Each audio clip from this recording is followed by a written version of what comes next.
Шире Италии это, наверное, настроение такое, вот уже чуть-чуть это перерастать стало, мне кажется, и в настроение, в некое такое комьюнити, может, людей, хотелось бы, наверное, такая в том числе есть цель моего вообще творчества, что создать такое некое комьюнити радостных, счастливых людей, объединенных просто вот любовью там, к природе, к своей родине, к музыке.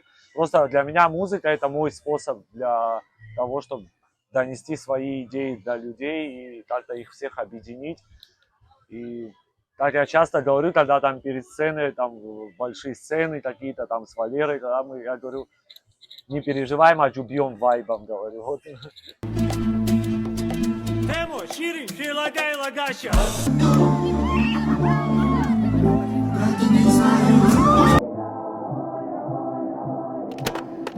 Это мы настраиваемся на поездку в Нальчик. Начинаем с самого дна.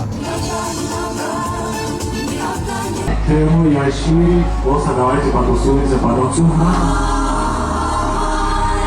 в тишине вот мне сложно было всегда находиться, потому что, ну, демоны, правда, в голове, вот шайтан радио как будто у меня включалось, 666,6 FM как будто у меня в голове. И вот как только я стал там менять образ жизни, вот очень сильно мне музыка помогала в том плане, что вот я там, как и в детстве, когда впервые там плеер мой первый, который меня уносил вот из, грубо говоря, из вот этих многоэтажек серых из нового района, меня может в Нью-Йорк, куда-то в Америку или в какую-то Европу перенести. Также и меня вот 8 лет назад музыка стала вот отвлекать, как-то я замечать стал, что у меня настроение меняется, что у меня уже нет этих дурных мыслей. То есть мне в этом плане музыка очень помогла, и я вот так мне просто вот повезло, что я вот тем, что мне нравилось, я стал этим заниматься. В дальнейшем это сейчас на сегодняшний день, как бы моя жизнь, в принципе, плюс-минус состоит из музыки.